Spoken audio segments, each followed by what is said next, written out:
Welcome to Finding Certainty with your host and U.S. Army veteran, Patrick Laing. Over the next hour, you'll learn from Patrick and his expert guests how to attract more certainty into your business and your life. Now, here is your host, Patrick Laing.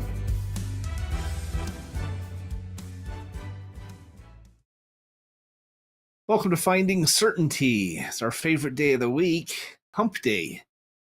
You know, we used to do our show on Friday mornings, but we decided to switch it to Wednesdays because we felt like everyone, as they're working through their work week, working through the challenges of life, that it might be nice to have a little shot in the arm, if you will, a little reminder about the certainty that we can have in our lives, and do that on Wednesdays. You know, we kind of gotten our week started. Hopefully we're getting into the momentum of it all before the weekend.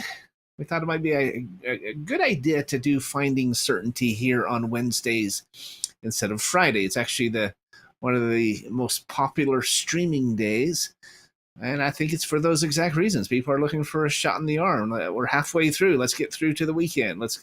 We're on kind of the downhill slope, if you will. So this is my fourth episode here on Bold Brave TV since switching over from our previous network on Voice America. And I'll tell you what, I'm so impressed with the Bold Brave TV team, the engineers, the managing partners, just everything. I've been referring other hosts to them, like my friend Randy Schroeder today, who is going to be doing his own show here on Bold Brave TV coming up. Very excited to, one, have you meet him today, and two, have you hear a lot more from him, because he's one of the most insightful and most experienced thought leaders and business leaders that I know. And so our guest today, Mr. Randy Schroeder with Talk Fusion. Randy, thanks for being here on Finding Certainty today. Really looking forward to spending the next hour with you. Thank you so much, Patrick. It's my pleasure being here, and I'm very intrigued with our coming conversation.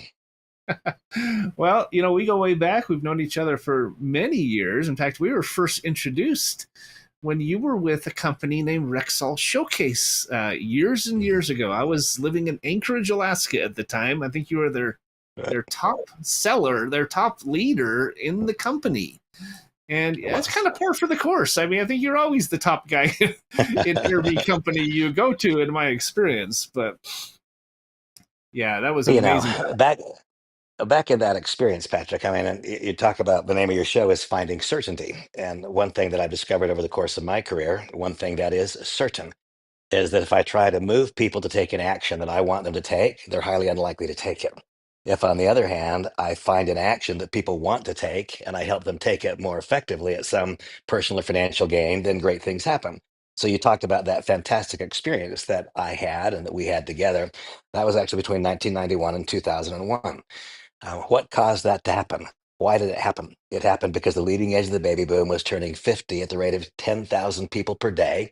They were becoming aware of their mortality, and they became aware that elevated cholesterol might be a precursor to heart disease. And there I was with a product that could effectively address that. The name of your show is Finding Certainty. I'll tell you one thing that is certain.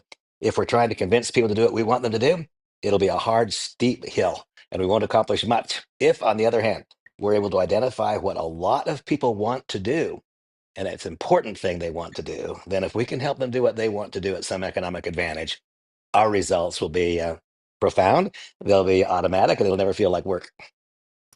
I couldn't agree more, Randy. I mean, really, that's been at the heart of all of your successes over the last several decades, is you find a need and fill it, right? You find that niche, Correct. that solution that people are looking for, and you have continued to deliver that solution, and you've done it multiple times, right? I mean, I've seen it. I've been an observer, kind of a fly on the wall, watching the Randy Schroeder experience and learning from you. I do consider you one of my mentors, and it's been Thank fun. you. It's been fun watching it, you know.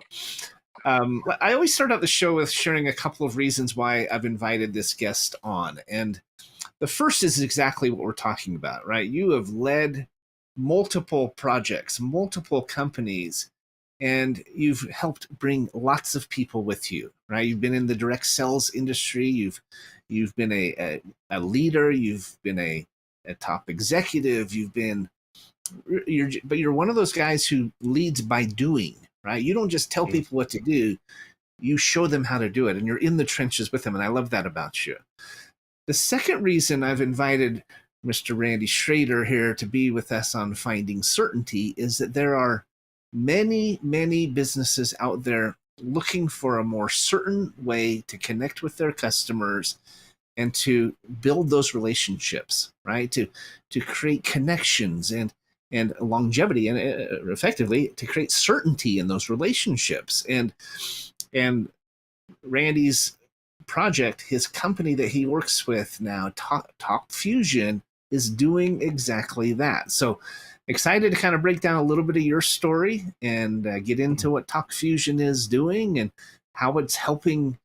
I mean, it's an extraordinary project. I don't want to let the cat out of the bag, Randy, but I'm very excited about what it has to offer, and we're implementing it with our company. And I mean, the list goes on. So Sure. let's start out. We always start out with a little bit of a stroll down memory lane, if you will.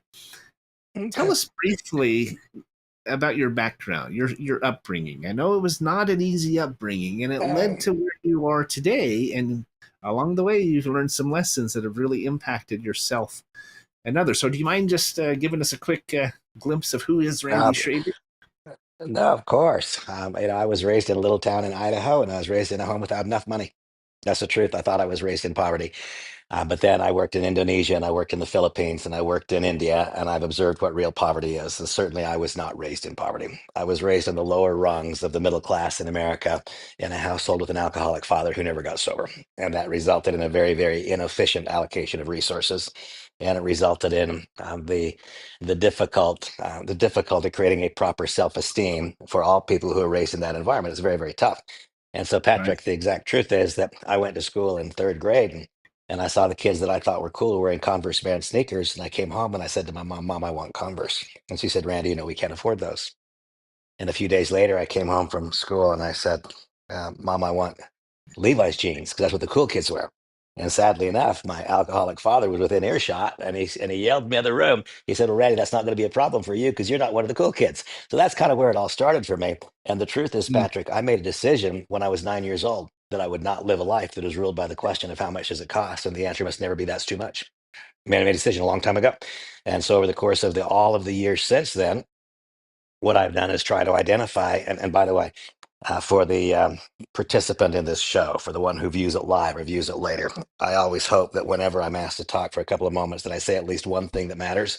Let me now say one thing that will matter to 100% of people who review this material. If you are a struggler, and Patrick, I started out my life being a struggler. I've been described as the one who will keep digging until he finds oil. That does not produce the outcome that I want. It does not. In fact, if I'm digging and digging and digging and no oil is apparent, I should walk away. It's probably a dry hole. What I need to do is not struggle to try to make something happen. I need instead to have my antenna up. I need to be in tune. I need to be alert to what's going on in the world around me. I need to identify projects for which the time is right. I need to not struggle to try to make something happen. I need to find those things which are destined to occur and then become a catalyst in causing that which was destined to occur just a little more quickly. What I just said, Patrick, don't struggle to make things happen. Identify that which is destined to occur, then become a catalyst that causes that which was destined to occur more quickly. I That love that. simple statement, that has been worth $5 billion in sales in my organizations. People in my groups have been paid $2.7 billion in commissions because of that simple thought, logic, and strategy.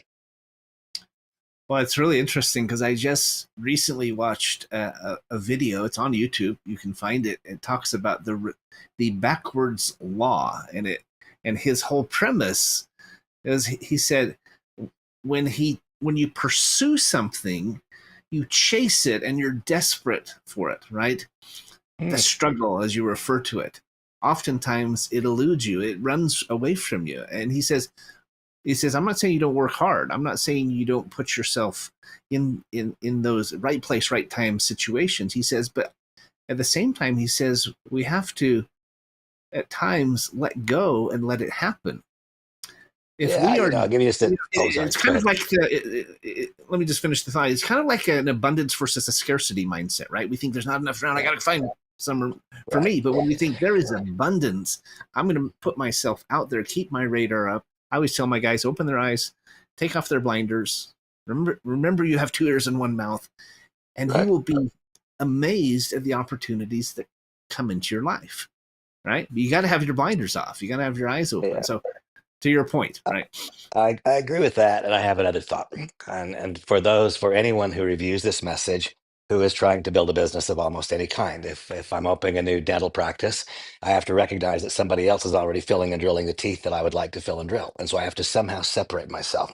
If I'm opening a new child daycare center, someone else is already caring for the children that I would like to care for. I have to somehow separate myself. Here then is the challenge. If you are my candidate, my prospect. By the way, I hate the word prospect. I don't like the word hate, but I hate the word prospect. Why? Do you want to be my prospect? If you're my prospect, that means I'm trying to convince you to do what I want you to do when I want you to do it and spend the amount of money I want you to spend.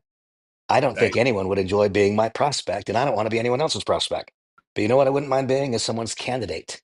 That feels different, doesn't it? See, words have power. I wouldn't mind being someone's candidate. I sure don't want to be somebody's prospect. But you That's know what? really great. I Words like have that. I power, like that, Patrick. Randy. And I I, promise you, I, I little agree teeny with you. things. Words have power, and you are the master. No, You are words have you are the power. wordsmith. Yeah, And now imagine this for a moment. Imagine that you are my prospect as opposed to my candidate. If you are my prospect, I am coming towards you with my initiative. What would I like you to do for my gain? That's what it means if you're my prospect. What would I like you to do for my gain? And if I'm coming towards you as my prospect, I should naturally assume that you're going to be back on your heels and backing away from me. If, on the other hand, I can somehow cause you to come towards me, because instead of being my prospect, you're my candidate, and I'm helping you do what you want to do instead of trying to convince you to do something I want to do. Now you see, you make the first step towards me, and now I can meet you in the middle. Totally different outcome. And it all started with a changed word, and that changed word changes behaviors. that's really interesting. One of the things that's always stood out to me in our relationship, and just as I said, observing you, usually up on stage, speaking to the Mhm. stadium worth of full of people or something like that. You are a wordsmith, right? You're very Mhm. precise about your word. You talk fast, you say a lot, but there's never a wasted word or a wasted effort. Now you work harder than most people I've ever met, right? You put Mhm. in the time, and that's part of the secret to your success, I believe. But to your point, you're not chasing people. People are No, coming to you because they see. I mean, I was just in your house right about a month ago there in Utah. It's this gorgeous home with a view of Heber Valley, not far from Park City, Utah. You see the Mount Timpanogos and the mountain range in the distance. mm, And the whole time I was thinking, Randy works harder than most people I know, but most people are coming to him. They're reaching out to him. They're being drawn to you. Call it the law of attraction or whatever mm, the case might be. But and that's interesting that it's led you that style and that superpower has led you to what you're now doing with Talk Fusion. I don't want to go there yet because I want to talk a little bit about your past, but because it's the perfect fit. I mean, talk about a perfect storm, right? For your mm. personality and your style, your superpower, as they say. You'll see what we're talking about, listener, if you're following along here. But you talk about So, growing up in an alcoholic can, home, can, though, Randy. can I make one quick comment right here that's Yeah, important for yeah, the yeah. thought we Go ahead. covered a second ago?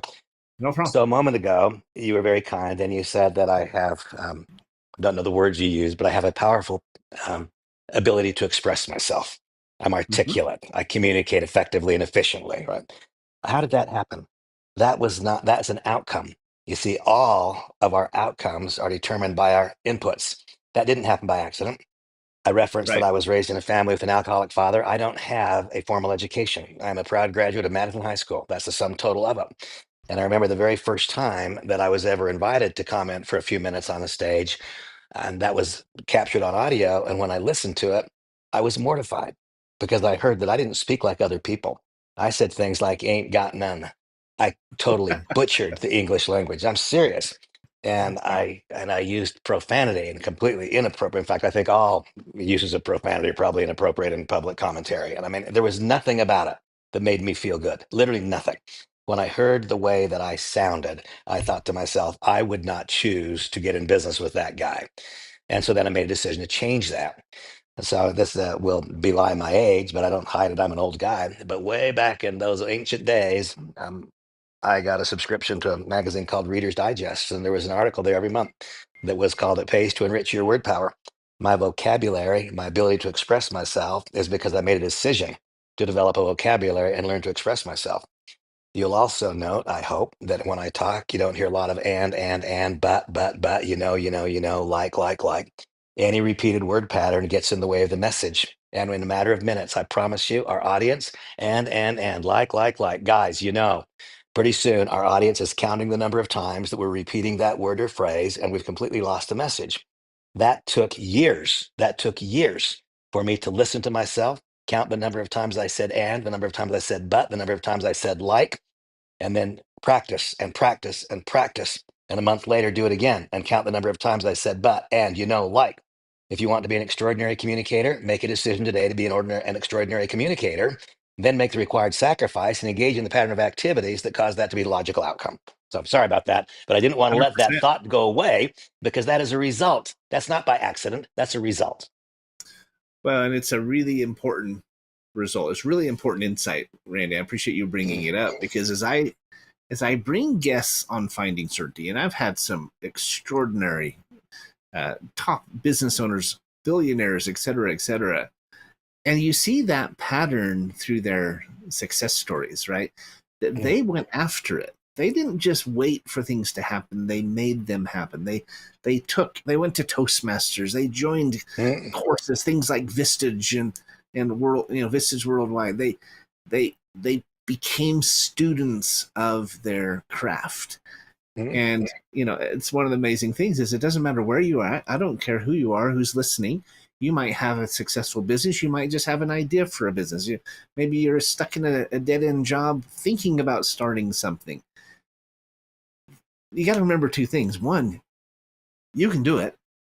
It is possible. Everybody felt the same way starting out. And two, you can get better at it every single day. But it's in direct proportion to how much effort you put into it, right? Reading those Reader's Digest magazines. I went to Toastmasters for years to learn how to mm. speak. Right. There's something about it, effort and performance output, right? And so Sure. anyway, so I know you grew up with an alcoholic father. You went through some of the same challenges with drugs and alcohol and so forth yourself for a long time. And how long have you Mhm. been sober? I know it's been several years now. It's been a long time, but let me first address that. Um, when a person identifies a challenge, I promise you that there is good that comes from that challenge. It is the absolute truth. But yes, I struggled with drugs and alcohol for a lot of years, and I lost that struggle. Ultimately, I was arrested 3 times for cocaine possession. I was convicted of felonies, and my life was tipped completely upside down. I was in 7 rehabs, 2 jails, and a prison before finally someday getting and staying sober meant more to me than anything else. Now, the thing that I want to say about that, however, is that I've met so many people who along the way in their lives have some occurrence. And now they say, well, that's that. Because of that, I can no longer succeed. Folks, I have to tell you that when I walked in the doors of the Orleans Parish Prison and those doors closed behind me, I did not think at that moment, wow, I'll bet my greatest success is in the future. That's not what I thought. I fell into the immediate trap that almost everyone else falls into, that having a limiting belief. Oh my gosh, now I've got this. Now I have a felony conviction. Now I have, oh, no one will ever trust me and respect me again. The best is behind me. Absolutely not true. The greatest successes in my life have come since that time. And today I can look back at that experience and I can say, look how many good things came as a result of that. Today I can have compassion for people who have similar experiences. And had I not lived through it myself, I could not. Today I can offer hope for people who might otherwise be hopeless.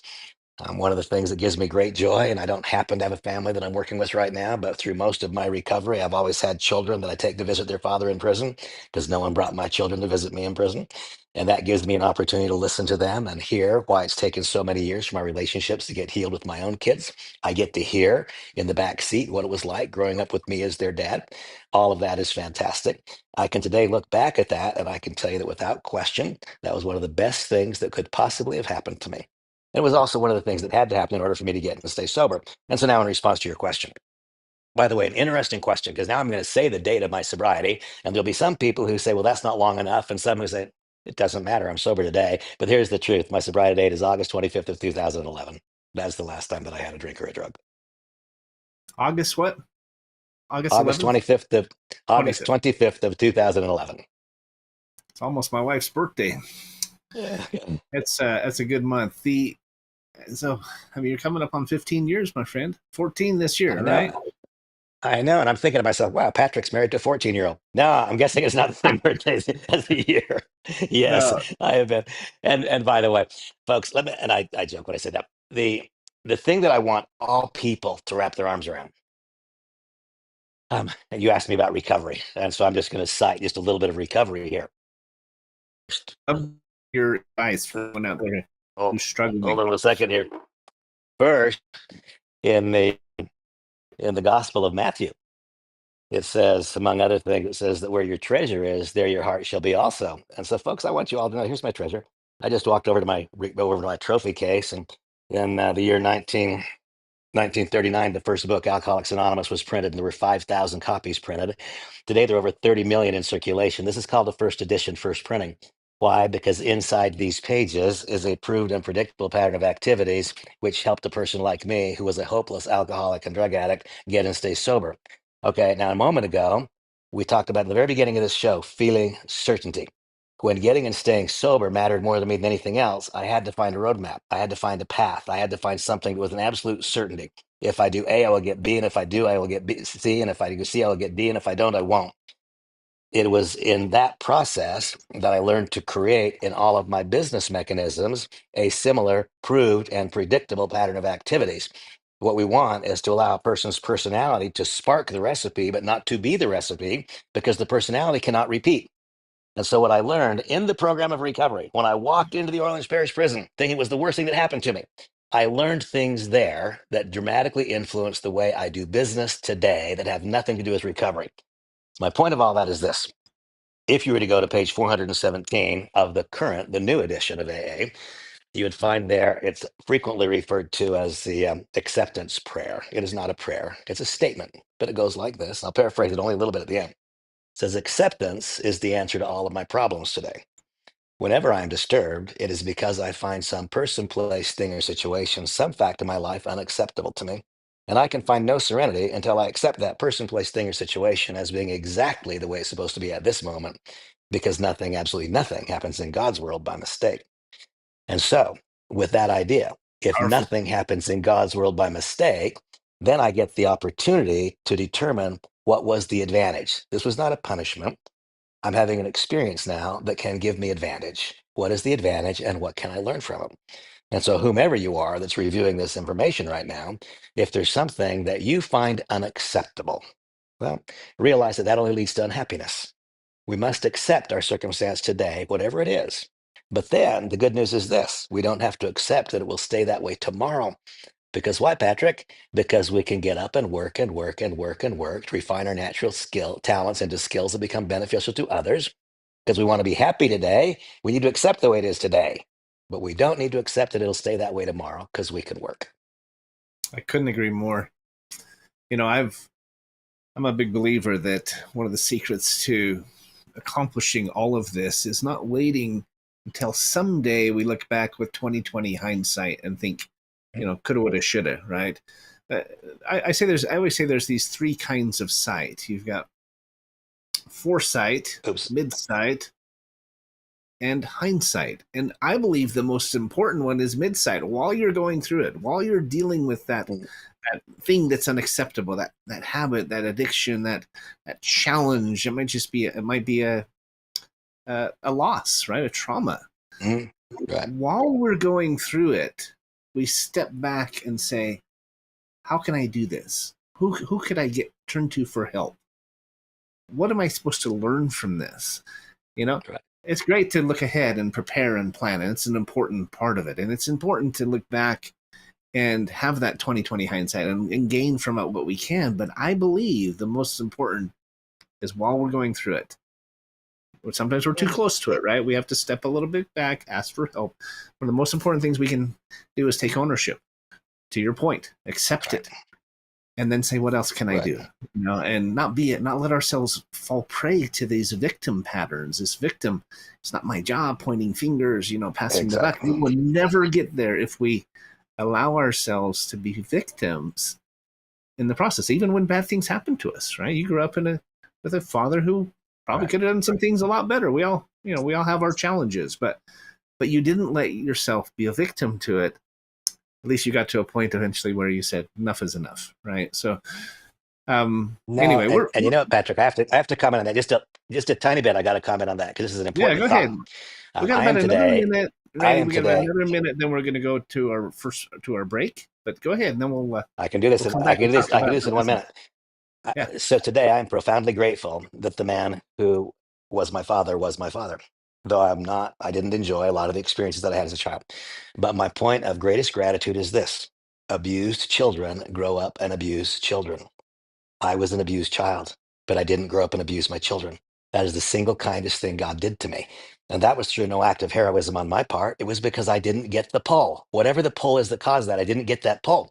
But today I look at my father and I don't look at him with disgust or anger. I look at him with complete compassion because he didn't want to treat me that way. I know he did not. I can see with clarity he was abused horribly when he was a child. You see, my ability to look at it not from the perspective of you said of me being a victim. No, I'm not. I'm the most gifted person there is. I did not get that horrible trait that would have caused me to do that to my children. Who could be more blessed than I? And so you see, the same circumstance viewed from a different perspective changes a lot. Yeah, I couldn't agree more. I think to break that chain is difficult. The fact that you were able to is admirable. A lot of people out there who want to. They would love to be able to. I think examples like yours can help inspire them. I think programs like Alcoholics Anonymous are key. You can't do it alone. You need support, right? You need a system. And we could go on and on about that, but we're going to go to a quick break. We'll be right back here in just a minute, and we're going to continue with Randy Schroeder here. We're going to talk a little bit about his business, Talk Fusion, because it is doing what we're talking about. It's doing exactly that, creating more certainty for companies. And you'll understand why as soon as we get back. Don't go away. Mike Zorek, a 3-time California state champion in Greco-Roman wrestling at 114 pounds. Mike, blind since birth, was born in Hartford, Connecticut. He was a 6-time national placer, including 2 seconds, 2 thirds, and 2 fourths. He also won the Veterans Folk-Style Wrestling twice at 152 pounds. In all these tournaments, he was the only blind competitor.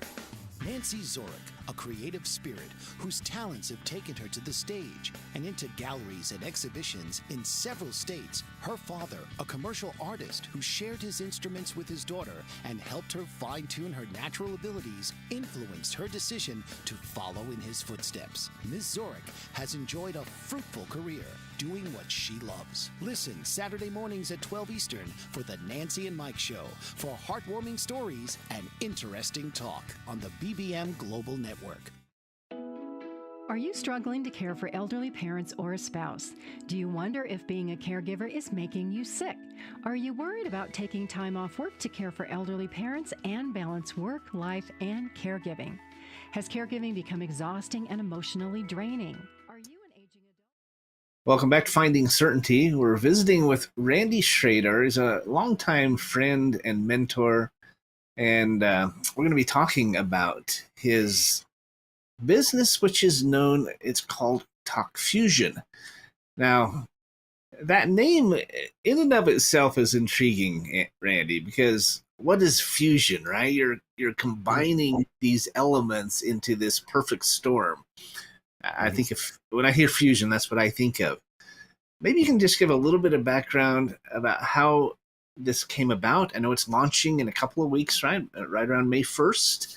So you're in pre-launch. Your official launch is coming up quickly.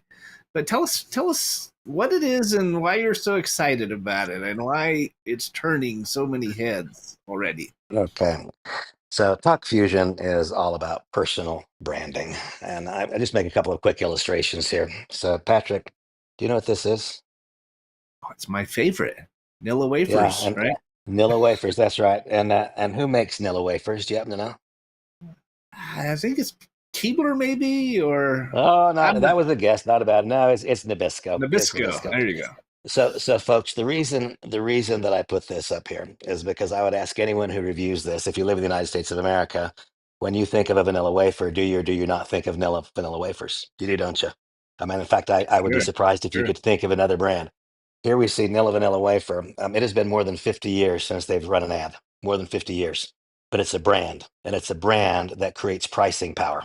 My question to each person who reviews this is, are you a brand, and do you create pricing power? This particular box of cookies, it's 11 ounces, it's 311 grams. This is Kroger. You might think of this as generic. You know what? This is a vanilla wafer too. It also is 11 ounces. It also is 311 grams. The ingredient list on the two boxes is not approximately the same. It is exactly the same. I emptied the two boxes out. They have the same number of cookies in them. This one, this one costs $3.39. This one costs $6.79. One is a brand and one is not. And my simple question to you is, whomever you are you being paid as a premium brand? Are you earning as a premium brand, or are you earning as a generic? And because up until this moment, you'd never even thought of it, I can tell you right now, you are earning as a generic. That's the simple truth. Now, I can show you two a couple of ways. It's not just about a cookie. If I were to show you this bag, I have no idea, Patrick, if you would know what this brand is. I guarantee you your wife would. Do you know what this brand is when you look at this turquoise bag? What is It's it? a little like Tiffany to me. It looks a lot like Tiffany, doesn't it? You see, Yeah. it didn't even have to say Tiffany on it, just the color. That's the power of a brand. And the fact is, this is a bit of truth. A number of years ago, I actually had an investment grade diamond imported to me from Israel. It came from, or excuse me, from Antwerp, from Belgium. And it was an internally flawless and externally flawless 4.25 quarter stone with a perfect color, considered a perfect color in H. And that stone had a certain value. Just for sport, I went with that stone to Tiffany in New York, and I said, and I had my appraisal, here's the value of this stone. What would this stone be worth if it was a Tiffany stone? 8 times more. 8 times more. Even though these were two identical gems, the fact that it had Tiffany's name on it would give it an 8x. That's the power of a brand. And it goes on and on. This is a handbag. Samantha doesn't buy herself expensive things that I do. And once again, Patrick, you may not recognize this brand, but I guarantee your wife would. That brand is Versace. And you know what? There's one reason and one reason only that this bag is worth $5,000, and it's because it says Prada on it. And so, what is our company? What is Talk Fusion? Talk Fusion is a personal branding device that completely captures the current nature of the business environment. And Patrick, I can talk on and on and on, but with that little bit of a background, I should stop and let you lead the conversation where you'd like it to go from here. Well, let me comment from a business owner's standpoint. You know that we have our consulting firm, Certainty Management. We have associates across the country. In one of our divisions, we have clients in all 50 states, right? We own a technology company, Certainty Global. We've got Certainty Holdings. We have our show. We're doing a lot of content creation and a lot of promotion and a lot of selling on a daily basis. And yet, even with being in business for years, even with having associates coast to coast and the presence that we do, we struggle in this area. We struggle in our branding, in having a Right. clear and concise message that is repeated and is replayed and is driven home not only consistently but easily, right? That's what caught my eye when I first saw Talk Fusion, Randy, is that you're taking these needs that businesses have, not just businesses either, also individuals. I mean, you want to build a relationship with your family or your friends or whatever, but these really inherent needs that we have, and you've created a way to do it that is, I think, not just effective, but it is very easy to do. And those are two of my favorite things: efficient and easy. Right? Me too. A couple of other thoughts. I reflect back to an earlier time in my career. I was hired by a firm called Merrill Lynch. Merrill Lynch is branded. In fact, Merrill Sure. Lynch was once the most powerful brand in the financial services world. Merrill Lynch, Pierce, Fenner and Smith, we are bullish on America. And then one day that all went away. Merrill Lynch failed and it was bought out by Bank of America. But at the time that I was employed by Merrill, it was the most powerful brand. But I misunderstood. When I came home from the training program in New York, on the flight back home, I had this wake up call. Wait, every single portfolio that I want to manage is now being managed by somebody else. Everybody that has any money already has a broker. And so I've got to find a way to take a client away from someone else. And yet, what was I taught by Merrill Lynch to do? I was taught by Merrill Lynch to cold call.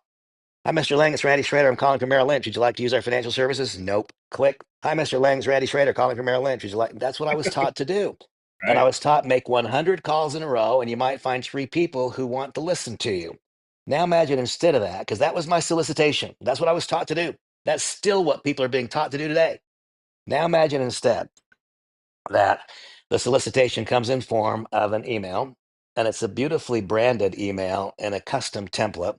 It says on the stream, Randy Schrader, Merrill Lynch, important video message. The likelihood of a video being opened goes up 12 times when you simply say video in the subject line. It's quite remarkable. We can show how to make it open. Now, when you open it up, there you see a branded template, and it says Merrill Lynch, Pierce, Fenner and Smith, we are bullish on America. Then you click on it, and there's my face. You see, each person needs to understand when you click play, there's my face. Each person needs to understand that you, Patrick, in your world, you are the catalyst ingredient. In my world, I am the catalyst ingredient. If we have all of the ingredients for a loaf of bread, but we lack the catalyst, yeast, the loaf does not rise. Well, what is missing in what I was taught at Merrill Lynch's training program? I'm the catalyst ingredient, and yet I'm invisible. I'm invisible behind a black and white text or a black and white email or a telephone call. I'm invisible. Well, gosh, we all know that the least effective part of communication is the words. What are the more effective parts? The smile, the posture, the demeanor, the attitude, the energy, all of that. It gives the words either power or causes them to lack power. And none of that is there in all the ways that we communicate. So now instead, you see a beautiful branded template, Merrill Lynch, Pierce Fenner Smith. You click and there's me. And I say, Mr. Lang, I am well aware that you have a primary broker and you probably have a secondary broker as well. I'd like to compete and try to earn a little piece of your business. I want you to know, Mr. Lang, I've just returned from Merrill Lynch's training program, and I think that I have new insight as to how we might most effectively hedge your portfolio. Would you be willing to meet me for a cup of coffee?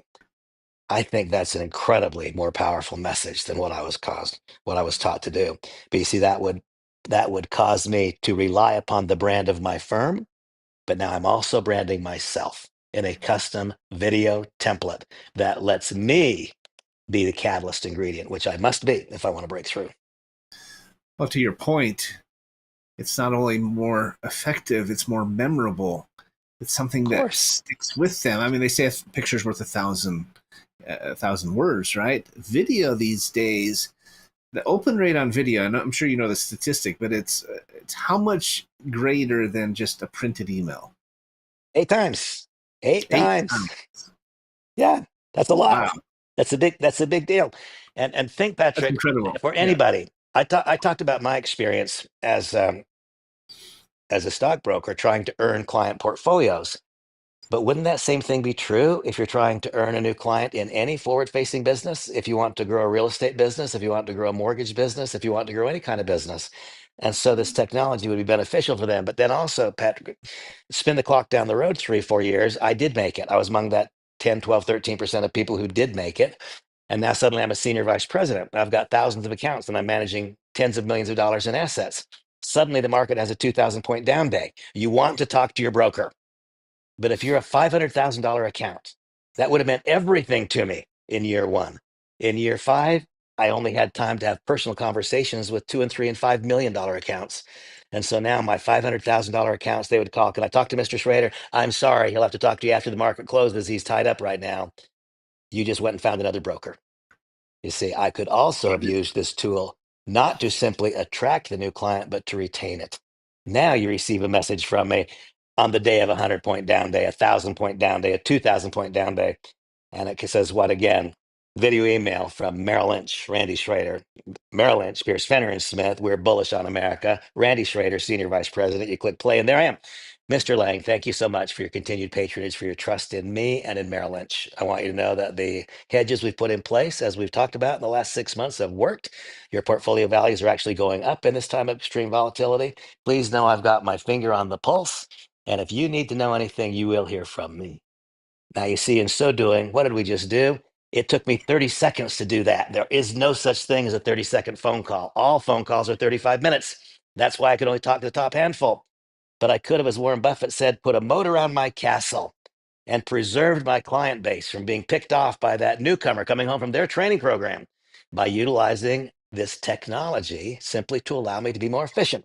And so, Patrick, you said at the outset, what is Talk Fusion? It is a way to personally brand anyone such that they have a better opportunity to gain a new client, to retain that client relationship, to expand the number of transactions with that client in a year, to raise the average value of every transaction, the profitability of every transaction. That's what we do. And there is also, for those who don't have a dream and a vision, there is an affiliate program. So one can use our technology to grow a business of your choice. Or if you don't have a project that you're in love with, we have a standalone income opportunity by providing a gateway to the use of that technology to other people. Well, and back to my point about easy and efficient. Just to be clear, if you're listening and you're saying, this sounds interesting, how does it work? You have access to a suite of templates.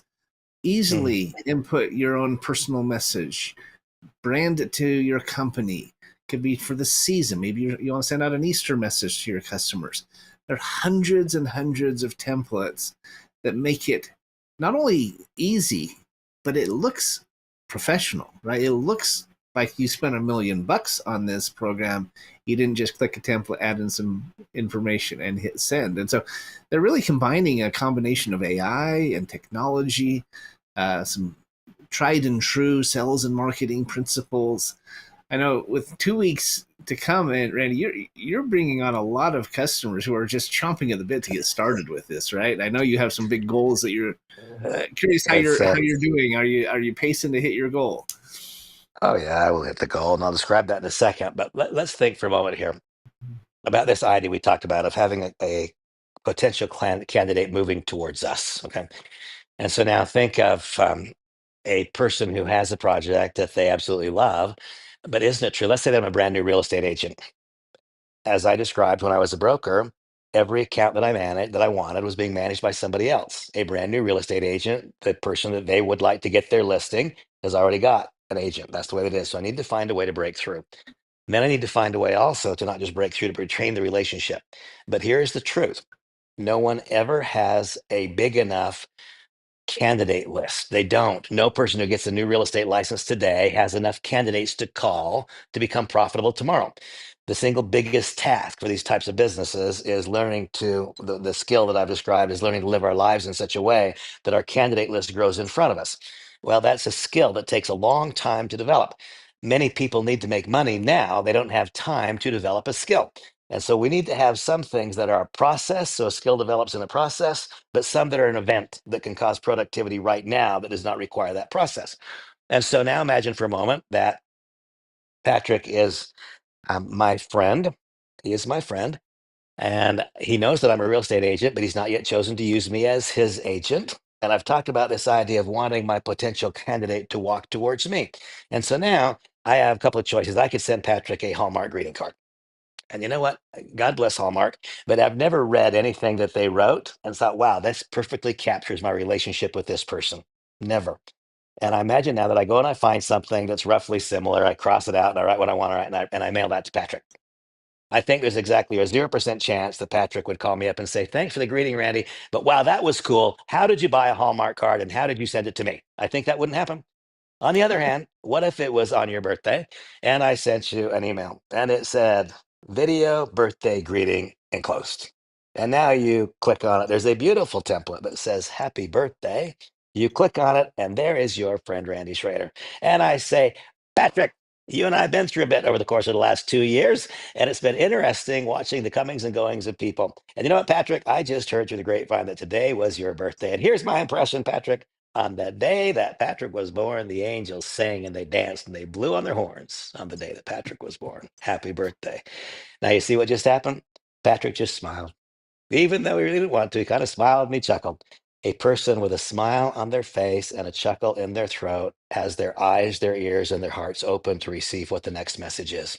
You cannot do in a Hallmark card what you just saw happen. You cannot.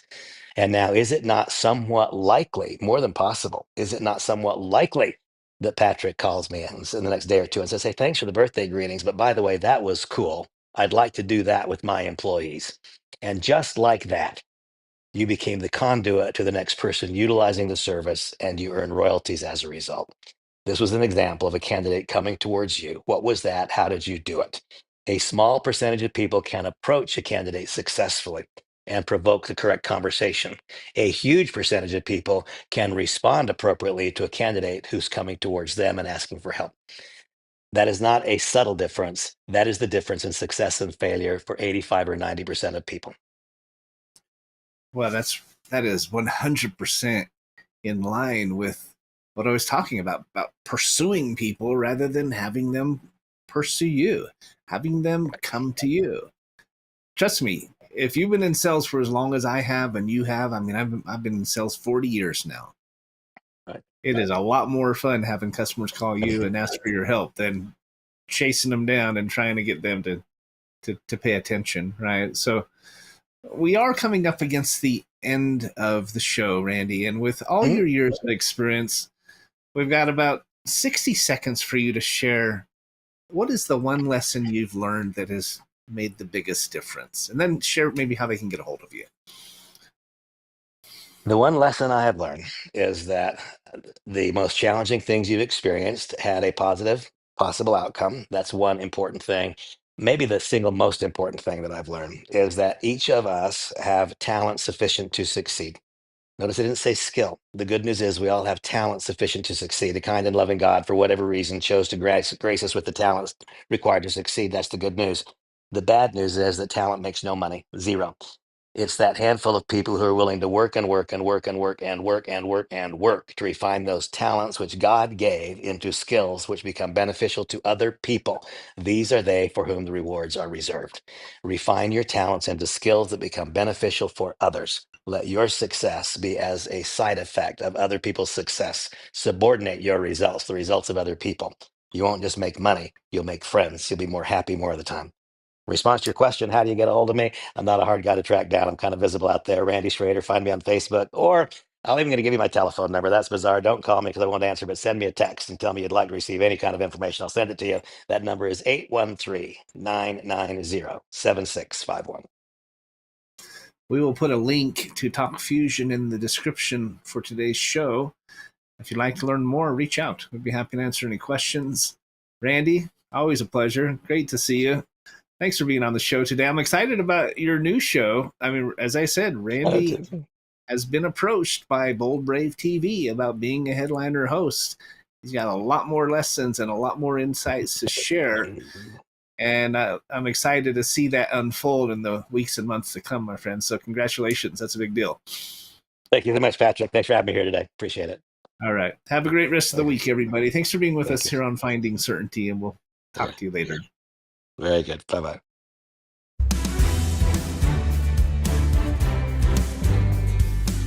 Thanks for tuning into today's episode of Finding Certainty. We hope you've gained some more insight into how to create more certainty in your own business or nonprofit. Join us next week for another taste of the Certainty Experience. Until then, we wish you greater certainty in all that you do.